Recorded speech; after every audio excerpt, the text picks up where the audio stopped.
Hello. So this is going to be a four-parter. This is part one. I'm going to read a letter. Now let me back up and give you some context. Starting in April 2017, there's a whole group of us that are trying to wake people up from this NXIVM trap. And that journey of calling people, talking to people, writing to people, texting people goes on for a long time. And what began to happen is many of us realized like there's some people that are just not letting go of the organization and just not letting go of the sort of spell that they're under, Raniere's spell. And I know for myself, I'm starting to feel more and more desperate, like what will it take? What will it take for these people to finally wake up?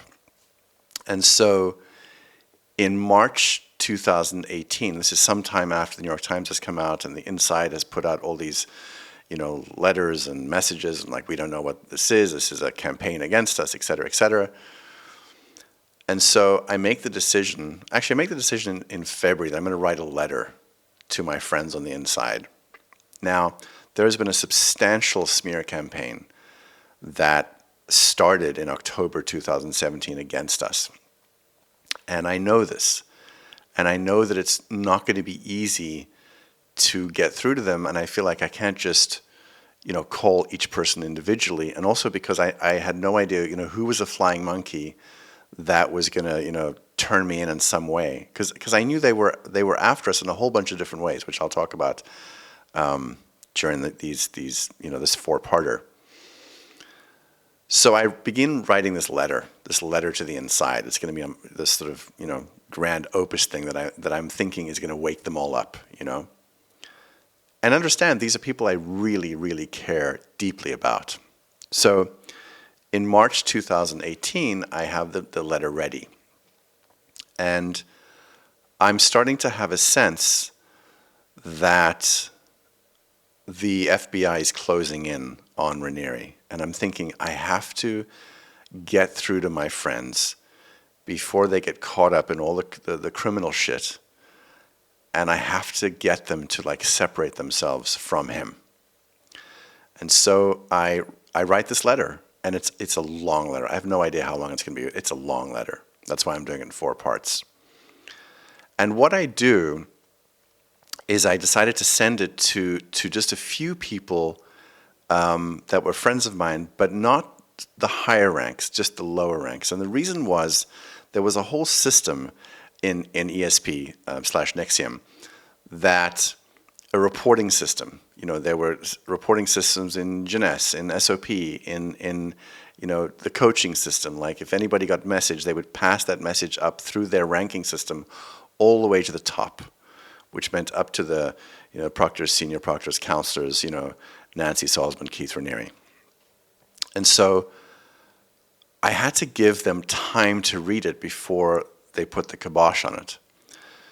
So what I decided to do was send it to lower ranks, because that would give them time to read it and maybe talk to each other before the upper ranks just shut it all down. Because what the upper ranks were doing all the time was building the smear campaign that we were basically, Luciferian, evil, whatever people, and so they shouldn't listen to anything we say.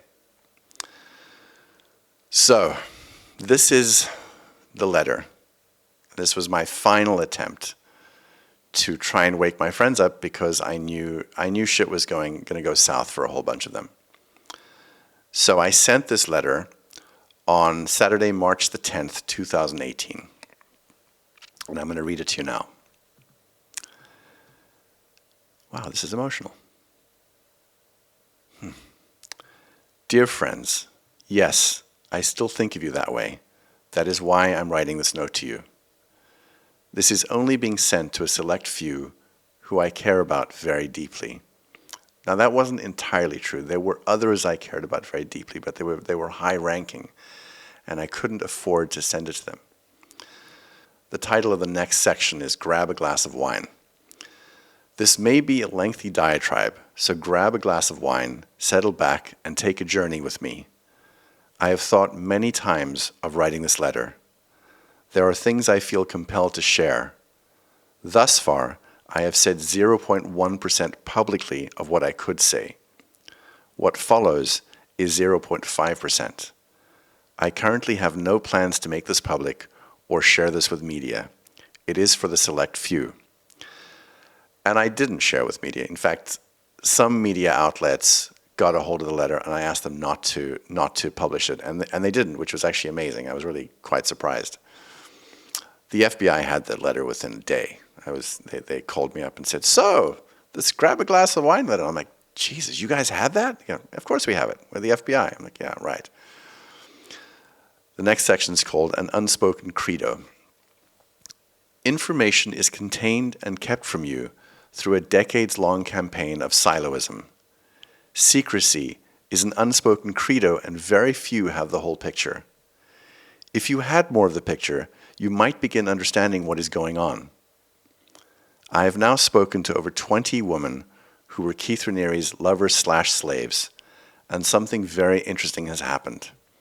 They are talking to each other and comparing notes. And what is coming out is staggering, dark, vicious, and disturbing. Many thought they were the one and only number one wife. You can, of course, write them off as victim-y, gossipy, conspiratorial, weak-willed woman. I understand. That's what you've been taught. In addition, most, if not all of you, have been poisoned against me. I was once your trusted friend. Now, you likely imagine me as a Machiavellian suppressive. The question you have to ask is, when exactly did I become so evil? Was it when I was born? Did my early life in Africa infect me with badness? Was it when I made What the Bleep? Was it when I joined ESP? Was it when I got married? Was it when I became a Green? Was it when Keith Raniere pleaded with me in March 2017 that he hoped I would take his place someday? And if it was then, wouldn't he have had the vision to know I was a suppressive already and never offer his kingdom to me?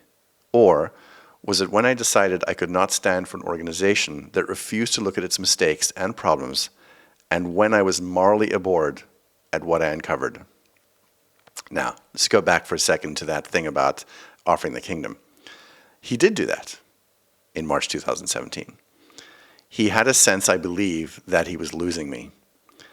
And it was a stupid miscalculation on his part, because he seemed to forget for a moment that power was not interesting to me.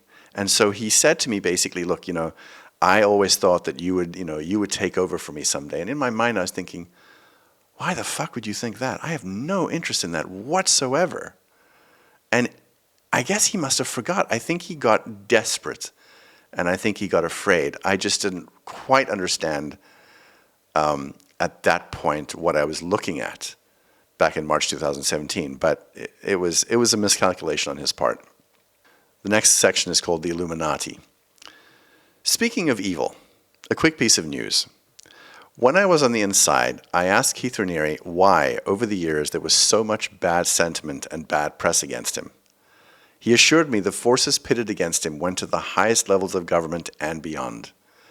I imagined to the levels of cabals and secret societies.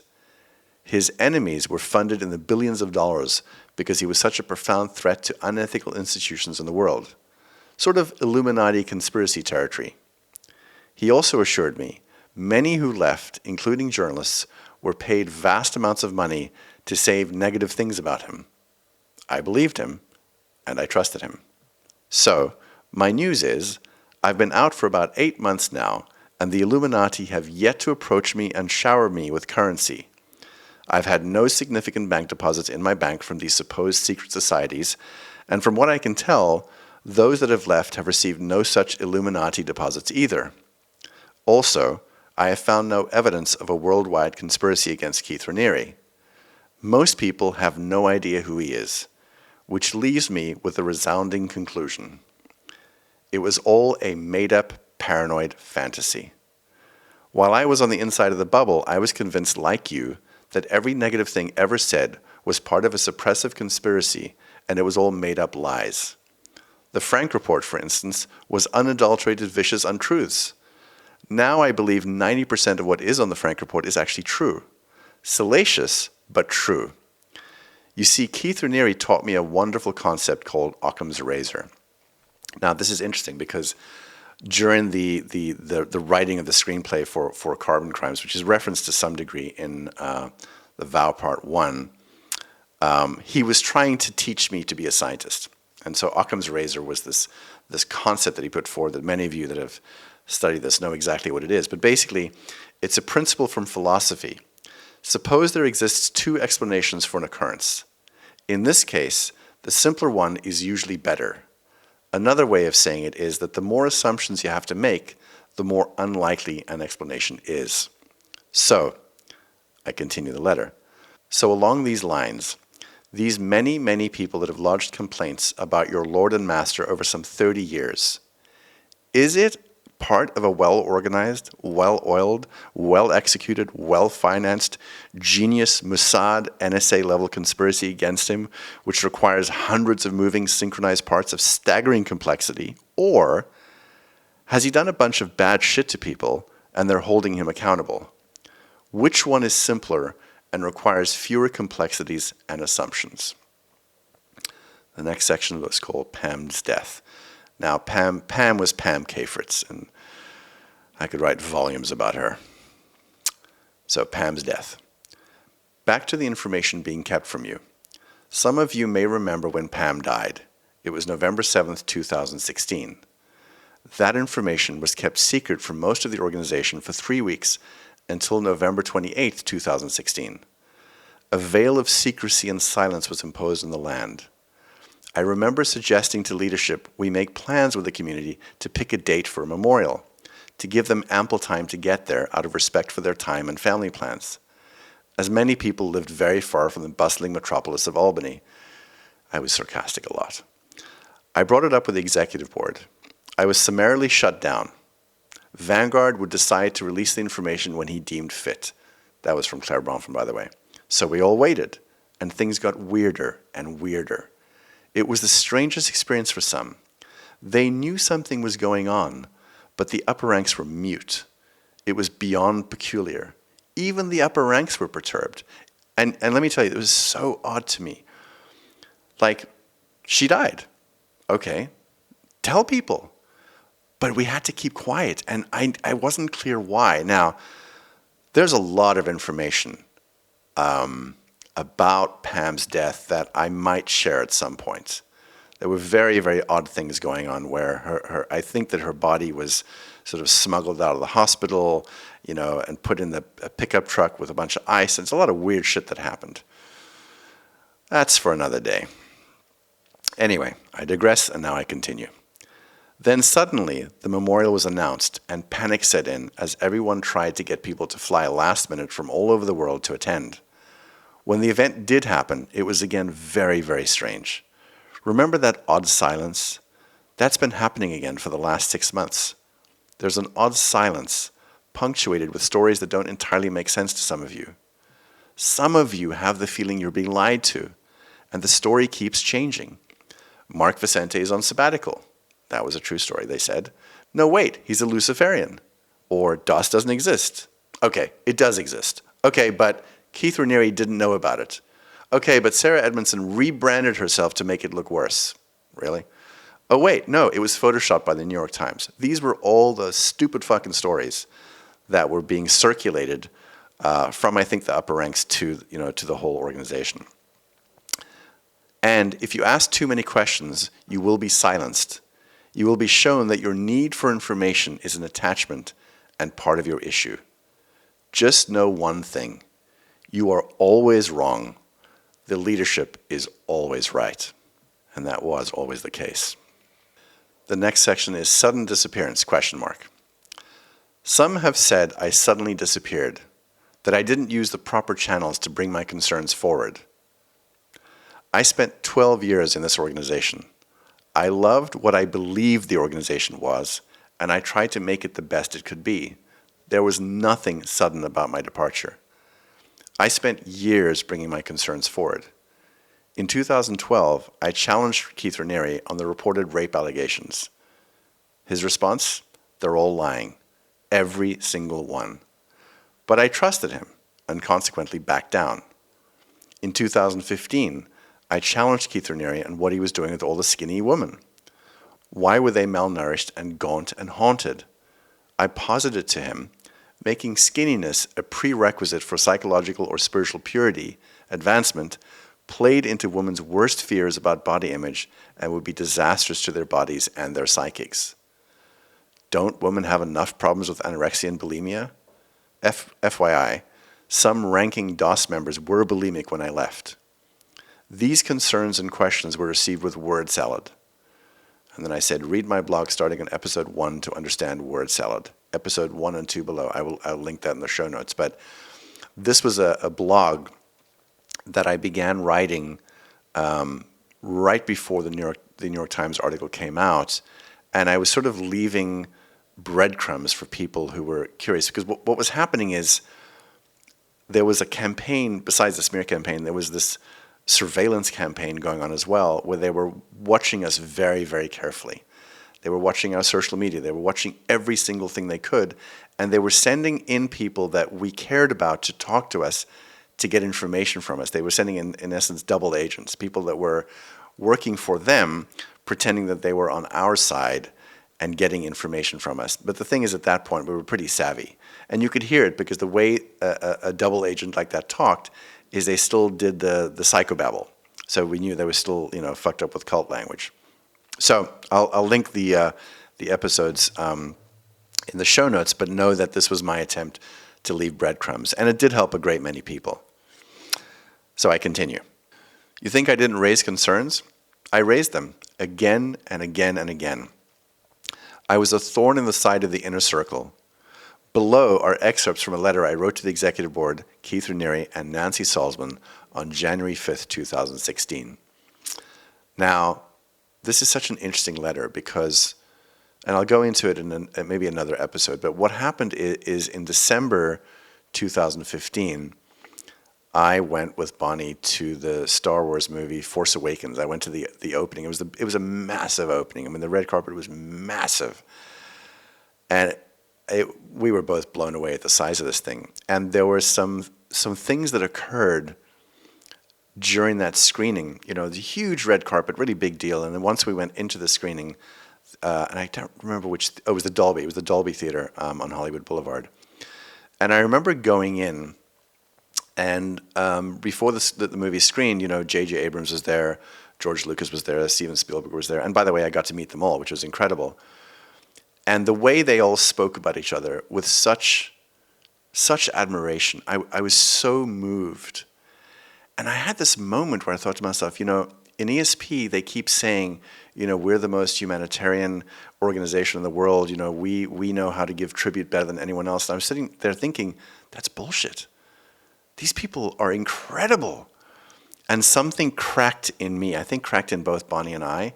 And I had a moment, and I definitely will talk a lot more about this in my book. I had a moment where I thought to myself, what am I doing? I was supposed to be here in this world, not in that tiny, shitty little organization in upstate New York. What the fuck happened? And that was the beginning of a crack in me, of things beginning to unravel, of realizing, what the fuck am I doing with my life? But, I still had a lot of confusions. I saw a lot of problems in the organization, but I couldn't quite see at that point that Raniere was the one that was triangulating everybody against each other and was causing all the shit. So, this is my letter to the executive board, to Keith Raniere and Nancy Salzman, January 5th, 2016, probably a week or maybe 2 weeks after the Force Awakens premiere. And I write, I have some things to share I believe are important. I bring this note to you now because we're about to go into a coach summit to try to make things better. I think all the plans and ideas we have about trying to fix the company are all Band-Aids. They are not fixing what might be more fundamental problems. There is an underlying assumption we're viewing things from that is flawed, and I think we are blind to it. The first thing I see, we sell ourselves as an executive program promoting success. We are neither. Practically, we operate a little more like a cloistered dependent religion.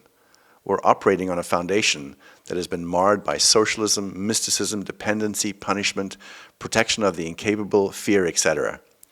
We have a split personality. We say we want our participants to thrive. We want them to become successful in their lives, to become millionaires, visionaries, break records, be bold, etc. But we have this subtle rule-boundedness that holds them back. It looks almost like we are terribly afraid of something. So we control a bunch of stuff that stifles growth and the entrepreneurial spirit. We say no so much. We do quiet looks of disapproval so much. We whisper behind their backs like some kind of secret spy organization so much. And they feel it. We take their spirit, run it through some kind of process, and they come out the other end terrified to make a wrong move. Now, this was interesting because every single time anybody tried to move anything, it got blocked. Like it might get blocked, usually by Claire Bronfman. But we realized in the end it was Raniere. It's just he was using other people. There were other people, Loretta Garza, Claire Bronfman, people that would just constantly stop things. And when I would talk to him about it, he would say, well, they're stopping it. But it turned out in the end it wasn't them, it was him, instructing them to stop it. I continue. What is the result? Many people feel disempowered and afraid to take big, bold steps forward because someone will stop them, disapprove of them, tell them they're just attached, etc. I think we've been hammering them for their lack of motivation, ownership, spiritedness, etc. But I suspect the problem may lie with us. I was very careful here. I wasn't going to say you. I was going to have them feel like, okay, so I'm part of the problem, because I really wanted them to get this. Because at this point, in 2016, I think that everybody's, got good intent. God, was I wrong? I think we've been hammering them for their lack of motivation, ownership, spiritedness, etc. But I suspect the problem may lie with us. I use the word hammering on purpose because I think we have a culture of punishment, sometimes subtle, sometimes overt, but it's there. Now, if this is true, why? That's a great question. We have a foundation of mysticism. We have made these tools a religious artifact that must be obeyed and not questioned, and we've built walls around it. We are not acting like true scientists. We're acting like stifled monks. When people with experience come to us and are successful in some field and they say we need to raise our standards to meet our prices or we need to act like a business, we always have some backdoor excuse. We pull out our sacred non-measurable arguments and proclaim, well, they don't understand the mission. Yes, but they're not taking into account a humanitarian understanding. Well, it's their life issue playing out. Well, they're disintegrated. Well, they're vested. They've breached so they don't have a leg to stand on. Yes, but I'm not sure about their intent. Meanwhile, we arrogantly proclaim we know better. We know how to build successful businesses, and we are more humanitarian than other companies. I'm afraid that's not really true. We're not that successful, and we have a noticeable lack of success in our higher ranks. We're also not as warm and kind as we may think. A lot of the old guard are straight up punishing and emotionally distant and severely stuck in their heads, divorced from reality. So we have arrogance and a way out that can't be contested, which I believe is unfortunately how we have earned the cult word. When they want to bring their knowledge, acumen, skills to us, to make things better or to challenge our way of doing things, we can be somewhat resistant. I'm being very careful in my letter here. It's as though we think we can do better even when there's clear evidence we can't and haven't, at least not recently. And when they want to go off and pursue their dreams or professions, we employ a kind of disapproval or obligation which usually gets them back in line pretty quickly. We control their passion and suppress their spirit of adventure. Now, I'm aware that this could sound dreadfully out of cause, that somehow we're doing all these things to them and they have no responsibility. Not the case. But we must understand they have a deep respect for Keith, the model, and some of us. They have a reverence for certain aspects of the company. In this reverence, they assume we do know better, but I'm not sure we do. I think we have much to learn about actually running businesses and encouraging people and creating a warm and thriving culture where people come in every day excited to try something radical. There are many, many people and companies without the technology or the wisdom we purport to have that are incredible. Many of them have had dramatic exposure to reality. This community may have had less. We are in comparison cloistered and are possibly less reality adaptive in the material world than they are. We are a program, but in order to be executive and success, we need to be more reality-based and get out amongst the people and the world. Arrogance is not an appropriate response to other people's success. We should embrace it and learn to see what they're doing that's causing it. See, a lot of people say, oh, this was a sex cult. No, that, in the end, that's what was going on underneath. But it was this, it's supposed to be this, this business program. And I kept on trying to point out all the time, like, we're not actually doing shit. We're just, studying and fucking around in our unconscious. We're not actually doing anything. And it was a cause of tremendous frustration to me. Now I get to the interesting nitty-gritty that I didn't quite get in 2016, but I was beginning to understand something. I continue. This has been for me one of the most difficult things to ever write. I am quite frankly terrified to say these things. I did something like this once before with another organization, and things went south pretty badly. But the fact that I feel this much fear points to a problem. What kind of culture have I participated in that I would feel this afraid to voice my thoughts? And that's the problem. One should never be afraid to question anything, but a number of people are. There are some that feel what I've expressed, but they're afraid to say anything lest they be thought of as disloyal, unsupportive, dishonorable, suppressive, destructive, and so they march on, a little miserable, their self-esteem gradually diminishing. When I reread this, it's astonishing that there was so much fear that wasn't being pointed out. And you get used to it in a system like that. You get used to this constant fear and constant feeling like you're going to get punished and constant feeling like you're going to cross some boundary that you shouldn't cross. And I look back at it now and it's batshit. But when you're in it, it's just part of the fabric of the society that you're in. Everybody is terrified.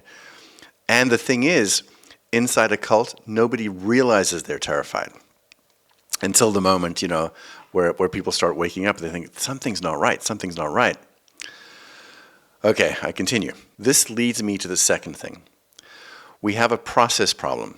There are deep dependencies that are stifling our passion and aliveness. And we have found comfort in those dependencies and are not growing.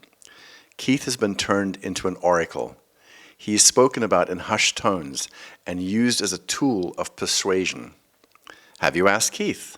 Are you sure Keith would agree? What would Keith think? Well, Keith said, often followed by something Keith did not in fact say. Keith is a mortal man, as far as I know. I don't think we should turn him into a deity. He then becomes a tool of our subconscious need for some kind of salvation or escape from our fear of standing on our own 2 feet, which pulls us away from ourselves. He is not a Messiah. See, that again was so interesting. There's this weird thing because the whole educational model was always about you need to learn to stand on your own feet. You need to learn to have backbone. You need to learn to have honor and ability and strength and blah, blah, blah, blah, blah. But you're always subservient. And that just fucked with everyone's heads because you couldn't question that part. That, well, okay, so we're supposed to be these entrepreneurial leaders, whatever, but always under Keith. Like, we always have to check in with him about everything, which of course doesn't make any fucking sense. And this is the last part of the letter. I do not want to become the new problem child of the organization, but cannot in good conscience remain silent about this any longer. When I sent this letter, it was interesting. I'm not going to name her, but one of the members of the executive board said to me, why would you be worried about being the new child? Why would you be scared? Why? I was thinking to myself, can't you fucking see it? It's so obvious to me. But even to me, I mean, the fact that I was worried about some kind of retribution should have told me shit is not right. Well, live and learn. Anyway, I continue my letter to the inside. That letter, because I'm referencing the letter that I wrote in 2016, and I continue and I say, that letter was written over 2 years ago. I look back on this letter now as an older and wiser Mark. Boy, was I missing the big picture. I thought the process problems were by accident. Foolish but sweet mark. I didn't realize at the time I was caught in what I now understand as level 7. You can read about it on my blog. Now, again, as I said, my blog was designed to leave breadcrumbs for people, and there was a particular article, which I'll put in the show notes as well, which references the stages as a person leaves the cult, and this was level 7. At this stage, some people try to reason with the leaders. They will either arrange for visits or write long, agonizing letters. Some hope that they can change the system or get some to agree with them. They are amazed at the total inability of leaders to hear what they're saying. However, some will agree with their arguments, pat them on the head, and try to smooth their ruffled feathers. Before I read the next part, I might at different times, instead of using a person's name, use an alphabetical letter for various reasons. There are certain people I don't want to say their name publicly. So I'm going to continue. Many of you have yourself expressed what I said in the executive board letter. You've all felt it, right? Eduardo, Mark, Kay, Esther, Brian. Now suddenly, those of us that have left on moral grounds and openly expressed severe concerns are all suppressives, aka sinners for those who notice the parallels to religion. Anyway, I digress. What was their response to my letter? Very little. It was the big elephant in the room. Raniere told one of them I was out of cause. Some muttered they agreed with me, but didn't know what to do, and others completely ignored it. The next section is called Multiple Attempts.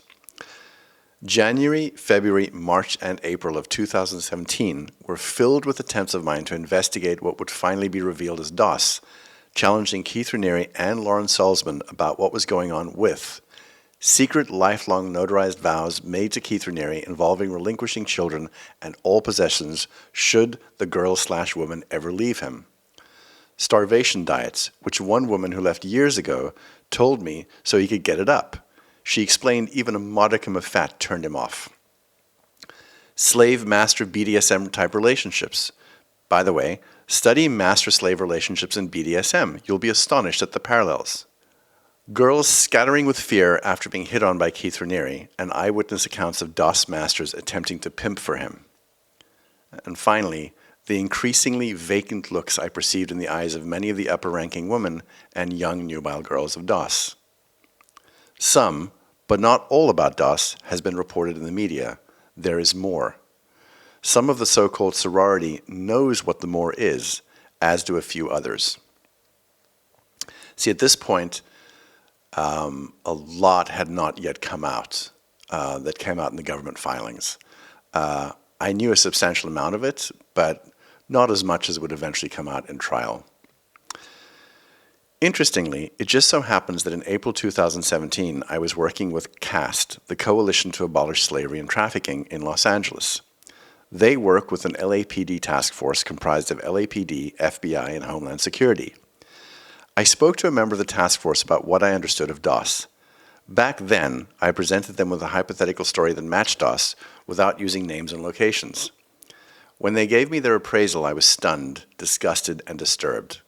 The correlations of the DOS story to the things I was exposed to in the task force were staggering.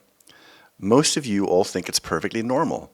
Blackmail, pornography as collateral, branding women like prostitutes, forced sexual relations, corporal punishment, threats.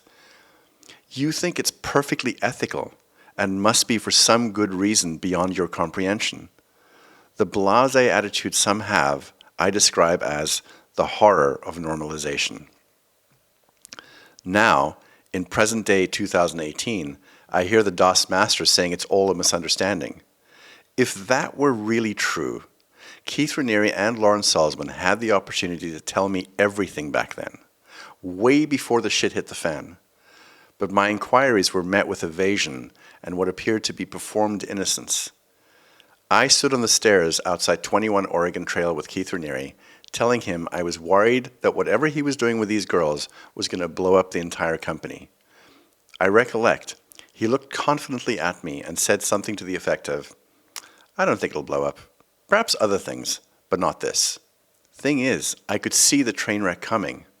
Perhaps he did too. Or did he imagine it being exposed was outside the realm of possibility? So, in the last few months before I finally woke up, I was pressing Keith Raniere a great deal.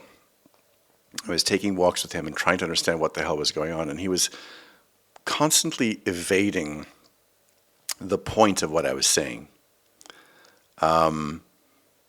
I always had that kind of relationship with him in some ways, where I'd ask him a question and I would never get quite a straight answer, and then I'd sort of get sidetracked with his answer. You know, for example, I remember at one point, I think it was in 2017, early 2017, saying to him, I think there's a psychopath in the organization. Because one of the things that we were taught was that if certain things were showing up in an organization, there probably could be a suppressive in the organization, aka a psychopath. And so he said to me, well, you know, who do you think it is? And I said, well, I don't know, maybe it's Alison Mack. She's doing some pretty wacky fucking shit. And instead of answering me directly, he said to me, you know, I'm curious, when you say things like that, are you intellectually coming to that understanding, or is it an emotional understanding you're having? And I remember thinking, oh, that is an interesting question. And then I began going down that rabbit hole of my process of thinking. You know, was it more intellectual? Was it more emotional? And we never went back to that subject again in that way. He would constantly do that. Anyway, this is the end of part 1 of the letter to the inside. There are 3 more parts coming. I hope it gives you and sort of an insight into where my mind was at, you know, back in January 2016 and March 2018. And again, this letter was my desperate attempt to get my friends to wake up. I'll talk at the end of part 4 about, you know, what happened with this letter, but I was desperate. Of course, I look back now and I think I was just too damn schmarmy and too sarcastic and, you know, a whole bunch of things. But I was very, very angry. I was like, how the fuck can you not see what is going on? But that is the nature of these coercive organizations. There are so many hypocrisies and disparities and things that don't make any logical sense. And somehow you try to make sense of everything, because if you stop and say shit is not right, and you ever say, I wonder if it's the leader, then everything just falls apart for you. You know, your whole, the whole structure of the way you see the world and that organization and your friends, it changes everything. So, part 2 is coming next. We will talk soon.